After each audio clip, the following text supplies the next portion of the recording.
Bonjour à vous tous, bien-aimés du Seigneur. Belle journée aujourd'hui. Avez-vous déjà contemplé ce soir, bien sûr, les étoiles par une belle nuit où il n'y avait pas de nuages? C'est assez fantastique hein, quand on regarde le ciel avec tous les millions d'étoiles qu'il peut y avoir. On s'aperçoit que l'univers dépasse la compréhension humaine des choses normales. Le ciel est vraiment un monde extraordinaire qui cache des merveilles inimaginables. Ce matin, je me suis levé et j'ai essayé de me fondre à l'infinie grandeur du monde céleste et je me suis mis à prier. J'étais seul et je me suis demandé si quelqu'un pouvait entendre la prière que je faisais à haute voix. Évidemment, je savais que Dieu pouvait entendre, mais je crois que d'autres personnes avaient aussi entendu ma prière. Pouvez-vous imaginer qui ça pouvait être? Vous allez me dire Jacinthe, bien sûr. Non, je pensais plutôt aux anges qui sont là, mais on ne les voit pas. Avez-vous déjà pensé à ça? Aujourd'hui, j'aimerais porter votre attention sur la proximité insoupçonnée du monde céleste. J'ai intitulé cette réflexion « Le ciel, un monde parallèle ». Débutons par la réflexion, à savoir, où est Dieu? On peut lire dans l'Apocalypse, le texte de tout à l'heure, chapitre 4, verset 2, il est écrit « Ces gens qui aussitôt furent ravis, saisis par l'Esprit. Et voici, il y avait un trône dans le ciel, et sur ce trône, quelqu'un était assis. » Savez-vous qui était assis sur le trône? Ben, c'est Dieu. Dieu est quelque part, donc, dans le ciel. Exactement l'endroit où les anges habitent. On est d'accord? Dans le ciel. Avez-vous remarqué que dans nos conversations, quand on parle de Dieu, on projette des images d'un Dieu qui est bien loin. Un Dieu qui vit dans les cieux, dans la constellation d'Orion. On avait vu ça. Près d'un trou noir, dans un gigantesque système stellaire, près de l'équateur céleste, à plus de 1300 années-lumière. Et la constellation, pour la traverser, ça prend 500 années-lumière. Ah, il est vraiment loin, le bon Dieu. Comme le dit Jésus dans sa prière, notre Père qui est aux cieux, dans Matthieu 6,9, Dieu habite donc dans les cieux. Et nous croyons que le ciel, c'est un lieu fort éloigné, n'est-ce pas? En tout cas, c'est l'image qu'on a. Il y a une galaxie, là. Quelque part là-dedans, Dieu habite. Mais aujourd'hui, j'aimerais qu'on prenne conscience à quel point le ciel de Dieu est proche de la terre. Connaissez-vous la théorie des mondes parallèles? Vous prenez un dictionnaire, j'ai pris Wikipédia, et je suis arrivé avec la définition. Le monde parallèle est comme étant un univers séparé d'une autre, possédant ses propres dimensions d'espace et de temps, et pouvant interagir avec notre monde. C'est la définition d'un monde parallèle. Alors, j'ai dit, savez-vous que les anges vivent dans un monde séparé d'une autre? Et ce monde, on l'appelle le ciel. Il faut y donner un nom. C'est le mot qu'on utilise pour spécifier l'univers des anges. Ils sont dans le ciel. J'aime à croire que le ciel est un univers parallèle au nôtre, possédant ses propres dimensions d'espace et de temps, pouvant interagir avec le nôtre monde. Il me semble que ça fit avec la définition, n'est-ce pas? Ce qui est étonnant avec le monde des anges et le nôtre, c'est que ces deux mondes existent en parallèle et sont interconnectés par une sorte de vortex spirituel dans lequel on peut communiquer avec ce monde. Nous sommes si proches d'eux que ce qui se passe ici a une incidence là-bas, et ce qui se passe là-bas a une incidence ici. Aujourd'hui, j'aimerais qu'on puisse saisir ensemble, avec des réflexions en lisant des textes de la Bible, sur l'étonnante proximité de nos deux mondes, le monde céleste et le monde terrestre. Commençons par la réflexion. Vous savez que le péché a mis une séparation entre le ciel et la terre. Mais Jésus est venu rétablir cette connexion intime qu'il y avait entre ces deux mondes, n'est-ce pas?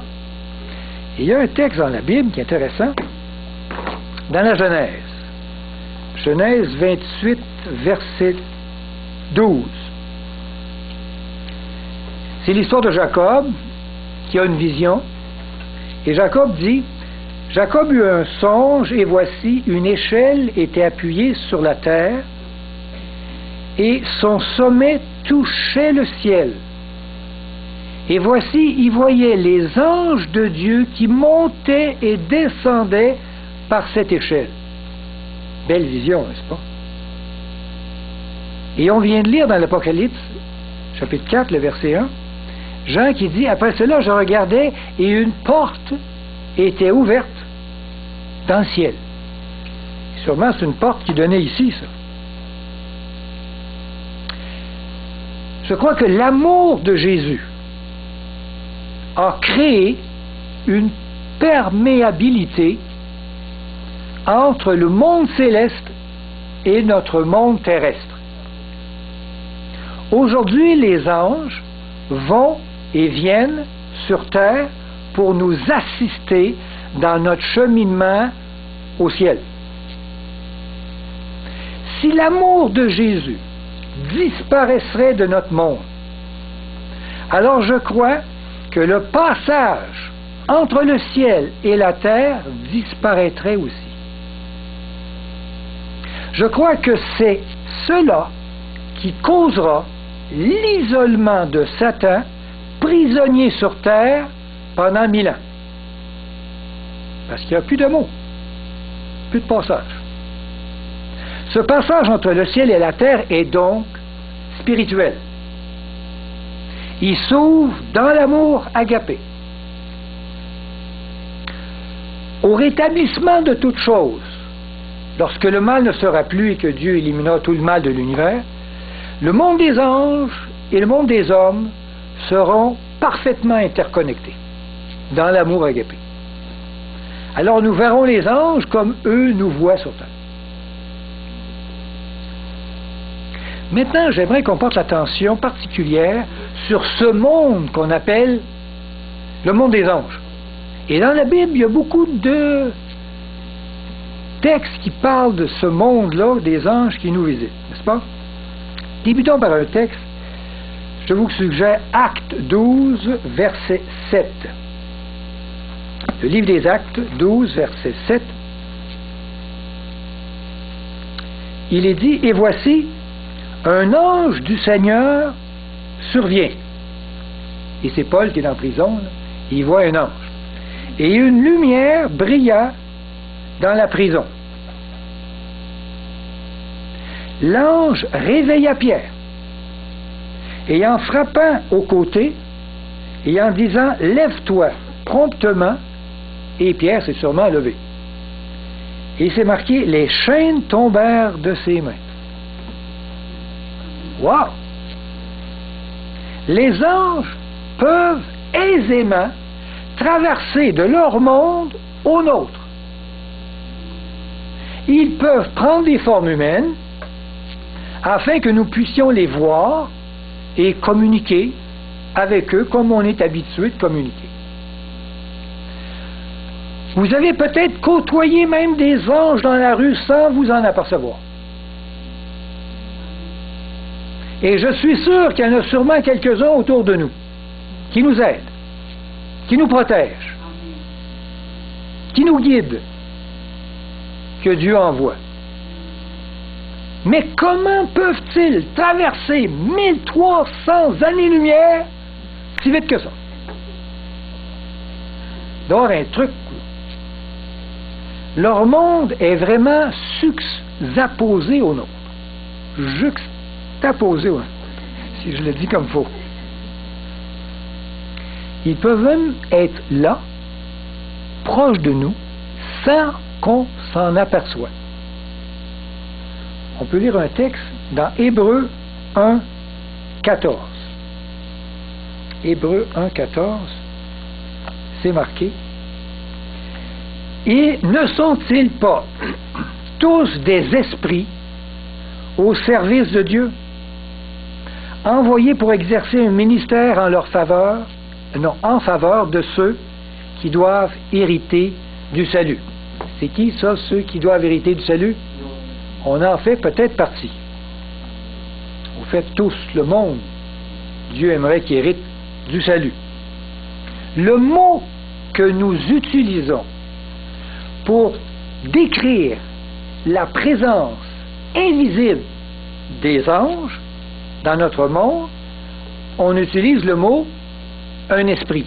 On ne sait pas trop quoi dire. Tu sais. Alors on dit, ce sont des esprits.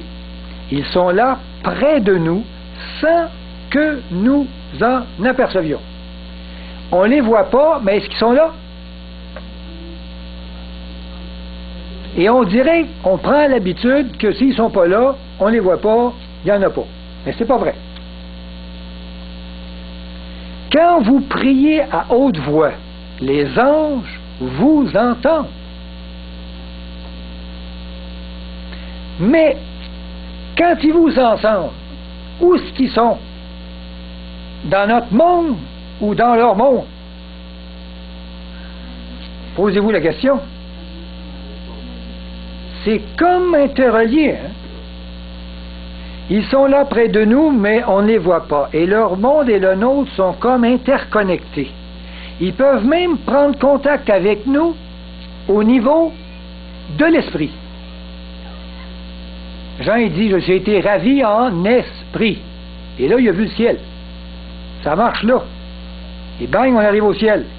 Il y a une interconnexion. Et nous pouvons communiquer avec les anges en tout temps. J'allais dire, n'importe rien. En tout temps. Est-ce que les anges voient tout le temps tout ce qui se passe sur la terre? Fatigant, ça, hein? Mais oui. On lit dans 1 Corinthiens 4, 9, Paul dit, car nous avons été en spectacle au monde, aux anges et aux hommes. On est en spectacle aux anges. Ils voient tout ce qui se passe ici. Ils regardent comme un panorama tout ce qui se passe sur la terre, comme si nous étions dans la pièce d'à côté d'eux autres. Ouvre la porte, ben oui, regarde tout ce qui se passe sur la terre. Quand nous serons rétablis dans notre pureté, nous pourrons nous aussi voir tout ce qui se passe dans leur monde. Le péché empêche encore. Est-ce que les anges ont à cœur votre conversion? Dans Luc 5, 10, Luc il dit, dans l'évangile de Luc, de même je vous le dis, il y a, ça c'est Jésus qui dit ça en plus, il y a de la joie devant les anges de Dieu pour un seul pécheur qui se repent. Ah, quand il y en a un qui se repent, est-ce que le ciel est heureux? C'est la joie dans le ciel. Savez-vous que vos victoires sont publiées dans le New York Times au ciel et que ça fait la une des journaux? Wow!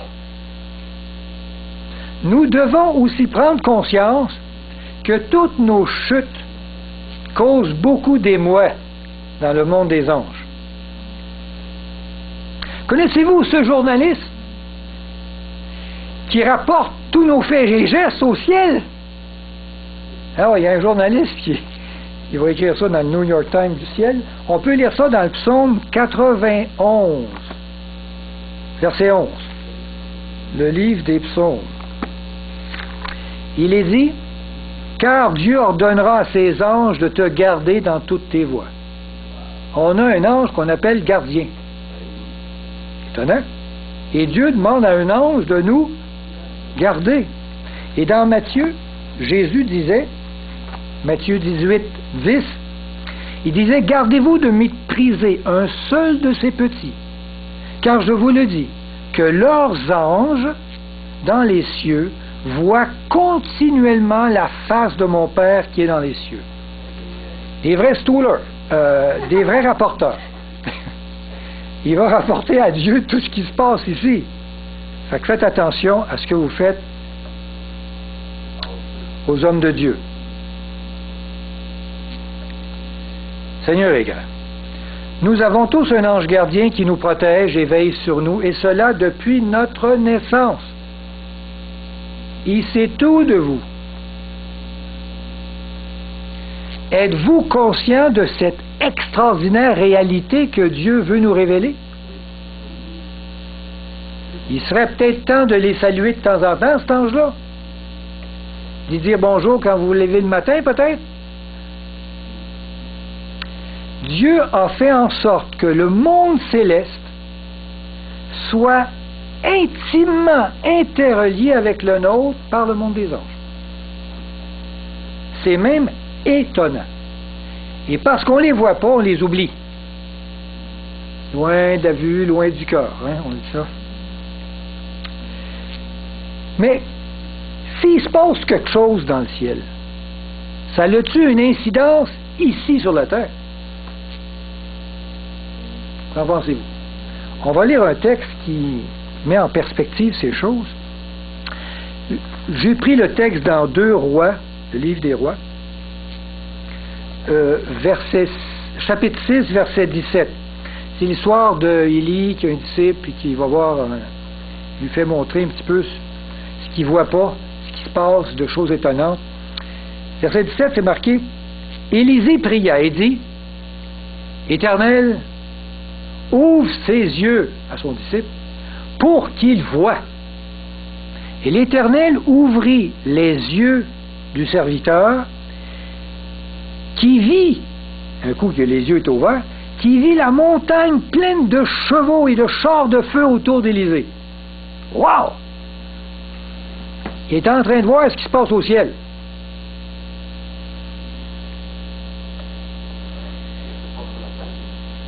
Nous ne voyons pas les armées célestes combattre pour nous, mais ils sont là. Ils sont autour de nous. Et si Dieu nous ouvrirait les yeux, on les verrait même en action, prêts à intervenir. Et même si vraiment il y a quelque chose de grave, ils vont être là, ils vont intervenir. Et ils ont des armes puissantes. C'est rien nos petites bombes atomiques, là. Il y a des choses étonnantes qui se passent sur la Terre, ça ressemble à des miracles, qui sont dus aux interventions des anges dans le ciel. Il est bon de savoir que notre guerre contre le mal, c'est aussi la leur. Et qu'ils sont nos alliés, les anges, les bons, et qu'ils sont très puissants. Ça serait le fun d'avoir un petit contact avec eux autres. S'ils sont si puissants que ça, puis ils peuvent nous aider. Amen. Quand le serviteur d'Élisée a vu la montagne pleine de chevaux et de chars, on ne les voyait pas, mais lui, il l'a vu. Quand tu as vu ça, où était cet arsenal? Dans le monde des anges ou dans le monde de la terre? Ben, c'est la terre, il a dû le voir. On se le demande, hein? Il est comme entre les deux, je sais pas, il est interconnecté. C'est sûr que c'est le monde des anges, mais ce qui se passe là-bas, ça a un impact ici. Je suis sûr que si mon ange gardien, et je vous le dis, là, je me lève le matin, mais je le remercie, si mon ange gardien me gardait pas, Satan m'aurait détruit depuis longtemps. Parce qu'il m'aime pas. Alors je le remercie. Ici encore, nous prenons conscience, dans ce texte, qu'il y a un lien étroit entre le monde céleste et le monde terrestre, et que parfois ces deux mondes ont l'air de ne faire qu'un. On oublie ça. Est-ce qu'on peut entendre les anges nous parler? On lit un texte dans Apocalypse 18, 4. On vient dans Apocalypse 18, 4. C'est marqué, et j'entendis du ciel une autre voix. Il entend de où? Du ciel. Il entend une voix qui disait, sortez du milieu d'elle, mon peuple, afin que vous ne participiez point à ses péchés et que vous n'ayez point part à ses fléaux. Wow! On entend du ciel des voix. Il y a un canal à travers lequel nous pouvons entendre les anges nous parler. Et ce canal, c'est dans l'esprit. C'est dans la tête. Quand le ciel proclame une direction à suivre, toute la terre peut l'entendre. Mais elle entend cette voix dans son cœur. C'est la voix de la raison. C'est la voix de notre bonne conscience. Ça passe par là. Le lien de l'esprit entre la terre et le ciel nous permet d'être là-bas tout en étant ici, par l'esprit. C'est un phénomène extraordinaire. Vous ne trouvez pas? On oublie cette réalité. Et à un moment donné, on ne prie plus. On se coupe de cette connexion importante. Nous pouvons donc entrer au ciel par ce passage au niveau de l'esprit. 1300 années-lumière comme ça. Nous appelons ce monde de communication, ce mode de communication, on l'appelle la prière. Et Dieu dit, priez en tout temps, restez communiqués avec ce monde, en communication. Comme si on serait interreliés. La prière nous donne le pouvoir de communiquer avec tout le monde des anges. Wow! On a vu que les anges peuvent interagir sur la terre, hein? Mais moi, si je fais quelque chose sur la terre, ça a-tu une incidence au ciel? Tu dérange pas, tu sais. Tellement loin, 1300 années. Mais la Bible nous donne des choses assez étonnantes. On va lire ça dans Apocalypse 14. On reste dans Apocalypse. Je vais lire beaucoup de textes dans l'Apocalypse. 14, verset 2. Et j'entendis du ciel une voix. Et entendis d'où? Du ciel. Une voix. Et la voix que j'entendis était comme celle des joueurs de harpe jouant de leur harpe. Ils jouent de la musique. Verset 3. Et ils chantaient un cantique nouveau devant le trône. Ils chantent un cantique devant le trône de Dieu. Personne ne pouvait apprendre ce cantique si ce n'est les 144 000 qui avaient été rachetés de la terre. Intéressant. Les 144 000 chantent devant le trône de Dieu, mais ils sont physiquement sur la terre. Ils sont sur la terre. Vous savez, les 140 000 ne passent pas par la mort. Ils sont sur la terre et chantent un cantique à la gloire de Dieu, et Jean les voit comme s'ils étaient devant le trône. Lisons un autre texte en Apocalypse. Apocalypse 15, 2, un petit peu plus haut.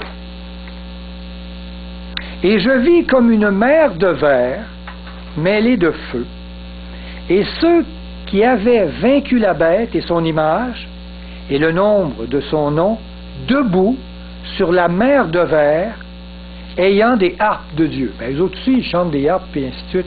C'est les mêmes. Nos actions sur la terre sont comme si nous les faisions au ciel. C'est intéressant, ça. Prendre conscience de ça. Car nos deux mondes sont interconnectés par l'Esprit dans l'agapé. Les 144 000 sont des humains qui ne passeront pas par la mort. On le sait.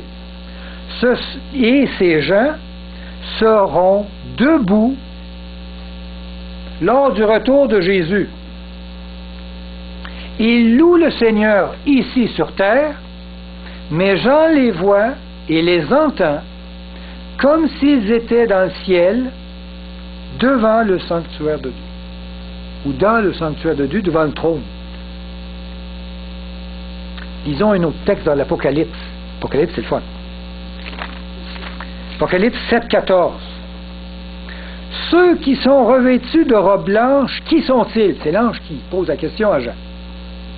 Ceux qui sont revêtus de robes blanches, qui sont-ils? Il répond, ce sont ceux qui viennent de la grande tribulation. C'est peut-être nous autres, si on va vivre la grande tribulation.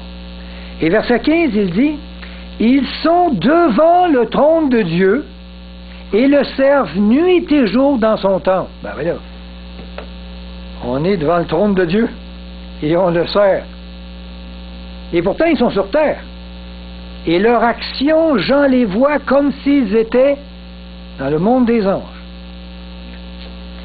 Ceux qui vivront sur la terre les grandes tribulations de la fin seront dans une communion parfaite et constante avec Dieu. Et quand tu es en communion parfaite et constante avec Dieu, ben, tu es rendu au bon quasiment. Là.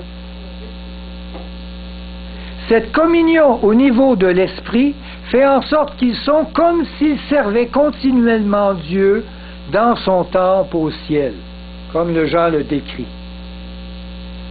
Ils le servent dans son temple céleste et ils le suivent sur terre, mais c'est comme s'il était au ciel. Jean il dit, ils le suivent au ciel, et ils sont sur terre. Est-ce qu'on peut comprendre ça? Semble c'est dur pour quelqu'un qui est très scientifique de comprendre que ça se passe comme ça. En tout cas, que Dieu veut nous appeler à comprendre ça. Donc Dieu désire nous révéler cette importante vérité qu'il y a une interconnexion très forte entre le monde du ciel puis le monde le ciel et la terre. Il veut nous révéler ça. Il nous donne plein d'exemples, puis d'histoires, de la patente. Puis il me semble qu'on n'accroche pas là-dedans. Hein? On a de la misère. C'est étonnant dans la Bible de constater comment le temple de Dieu dans le ciel, il est comme interconnecté avec le monde spirituel sur la terre. C'est vraiment fort. Tu sais? Puis même que dans le temps de Moïse, Dieu il a essayé de faire comprendre ça. Mais les autres, les mondes parallèles, ils ne connaissaient pas ça. Tu sais. Mais nous autres, on connaît ça. Dans Wikipédia, c'est marqué. On va lire un texte dans toujours l'Apocalypse. Apocalypse 11, verset 1. Une autre affaire assez intéressante. L'ange dit à Jean, Jean il dit, on me donna un roseau semblable à une verge, en disant, lève-toi et mesure le temple de Dieu, l'autel, et ceux qui y adorent. Mais, verset 2, mais le parvis extérieur du temple, laisse-le en dehors, ne le mesure pas, car il a été donné aux nations. Un texte intéressant. Dans la construction du sanctuaire, terrestre, Dieu avait demandé à Moïse de dresser une tente qu'il devait placer à l'intérieur d'un espace délimité par une clôture qu'on appelait le parvis. La tente était au milieu du parvis. Vous savez que le parvis représente le ministère terrestre de Jésus sur terre, par exemple, par sa mort. L'autel des sacrifices représente sa mort sur la croix. Et la tente qu'on mettait au milieu du parvis représentait son ministère céleste, le ministère d'intercession pour l'humanité. On comprend ça. On a vu ça dans le cours du sanctuaire. Tout un trimestre là-dessus. Lors du rituel des sacrifices d'animaux, qu'est-ce qui se passait? On faisait le sacrifice dans le parvis, sur terre. Et le sacrificateur transportait le sang de l'animal quotidiennement dans la tente. Il transportait le sang dans la tente et il en aspergeait l'autel des parfums. Dans la tente, il y avait un autel des parfums. Il passait directement du parvis à l'intérieur de la tente. Comme ça, tu traverses ça, pas de problème. Il passait de la terre au ciel, dans le fond. Dieu avait sûrement quelque chose qu'il voulait nous enseigner. Ce trajet représentait un passage direct entre le ciel et la terre, démontrant que lorsque nous péchons, nos péchés souillent le ciel. Directement. C'est dur à concevoir que je fais un petit péché caché, ça va souiller le ciel. Dans le texte que nous venons de lire, il demande de mesurer le temple de Dieu. Le temple de Dieu a l'air divisé en deux. L'autel et le parvis. Il dit le parvis, laisse-les de côté. Ainsi, vous savez, il dit même laisse-les de côté, donne-les aux nations. Dehors. Ainsi, vous savez qu'il y avait, on sait ça, qu'il y avait dans la tente, dans la tente, il y avait un autel des parfums. On fait ça. Donc, quand il dit de mesurer l'autel, ben, c'est dans le ciel.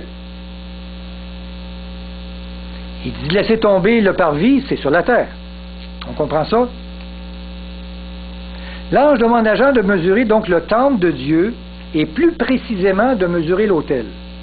C'est-à-dire la partie qui se trouve dans le ciel. Ce qui est étonnant dans ce texte-là, c'est qu'en mesurant le temple de Dieu dans le ciel, on y mesure ceux qui adorent sans terre. C'est intéressant. Il dit, mesure ça au ciel, tu vas mesurer le monde sans terre. Ce sont ceux qui entrent donc dans le ministère d'intercession de Jésus au ciel qui sont mesurés. On peut alors distinguer deux mondes parallèles encore connectés par le monde spirituel dans ce texte-là. Il y a donc un lien très étroit entre le temple de Dieu au ciel et ce qui se passe sur la terre dans l'Église de Dieu. C'est comme très interconnecté, plus que le reste du monde. Pourquoi? Parce qu'il y a de l'agapé, là. Et plus il y en a, plus le courant passe. Plus c'est interconnecté. Disons un autre texte dans l'Apocalypse. Il y a plein d'affaires dans l'Apocalypse. D'interconnexion. Apocalypse 11, 19. Jean dit, « Et le temple de Dieu dans le ciel fut ouvert. Et l'arche de son alliance apparut dans son temple. Il y eut des éclairs, des voix, des tonnerres, des tremblements de terre et une forte grêle. » La grêle, là, c'est dans le ciel ou c'est sur la terre? C'est sûrement sur la terre. Puis le tremblement de terre, ça le dit, c'est sur la terre. T'sais. Et pourtant, il voit les affaires dans le ciel, lui. Ça se passe sur la terre. Il me semble que ça a l'air pas mal interconnecté. L'arche de l'Alliance est sur terre, faites-vous-en pas, mais il y a voix dans le ciel. C'est étonnant que ce dévoilement de l'arche dans le ciel provoque, en regardant ça, un bouleversement sur la terre. C'est fort. Dans la dimension de l'esprit, tout ce qui se passe au ciel a un impact sur la terre. Et tout ce qui se passe sur la terre a un impact dans le ciel. Bon sang, c'est intéressant de savoir ça. Nos péchés sur terre troublent le monde céleste. On devrait arrêter de salir le monde du ciel, me semble. On va prendre conscience de ça maintenant, n'est-ce pas? Ça va loin le péché. Ça traverse 1300 années-lumière. C'est tellement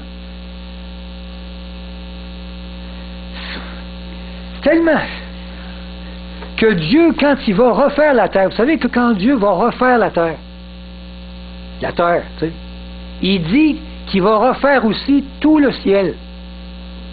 Parce qu'on l'a souillé. Hey, tout le cosmos, il faut qu'il soit refait. Ça magane le péché. Il faudrait arrêter, n'est-ce pas? Même si dans notre monde d'espace-temps, la résidence de Dieu nous semble éloignée, Dieu a créé un passage permanent et ça nous permet d'y avoir accès instantanément. Wow! Ça, c'est merveilleux. Il y a beau être loin, c'est comme s'il était là. Je ne sais pas comment ça marche, mais ça marche. Il est difficile de décrire ça, cet étroit lien qui existe entre le monde céleste et le monde terrestre. C'est tellement capoté, on ne sait pas comment le dire. On ne sait pas comment l'exprimer. Mais c'est une réalité vraie.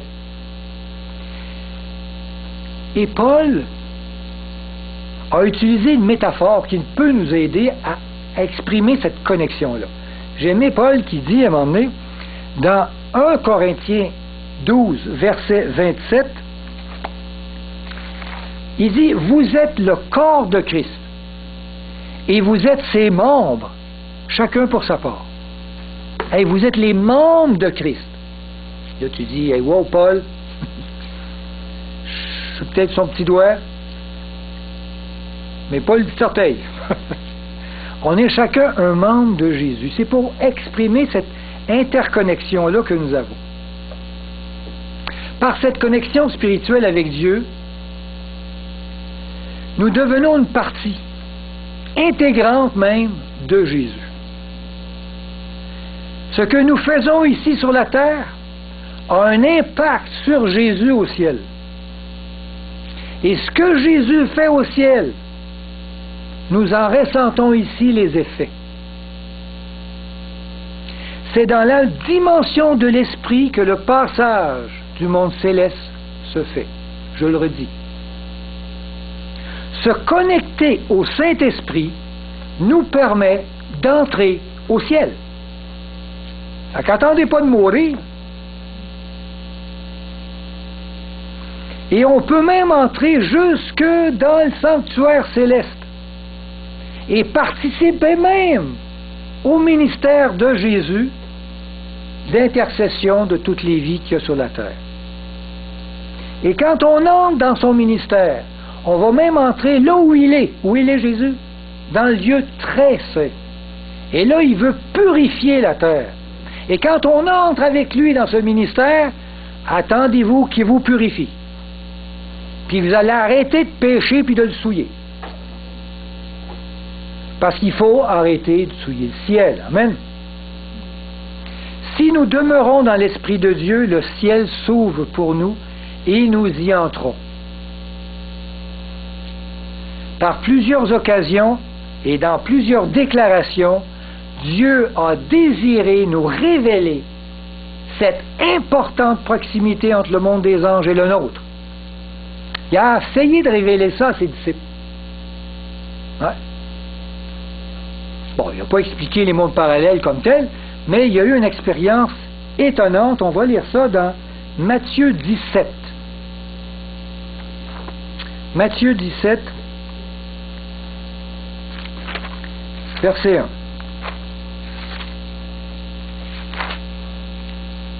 6 jours après, Matthieu 17, verset 1. Jésus prit avec lui Pierre, Jacques et Jean, son frère, et il les conduisit à l'écart sur une haute montagne.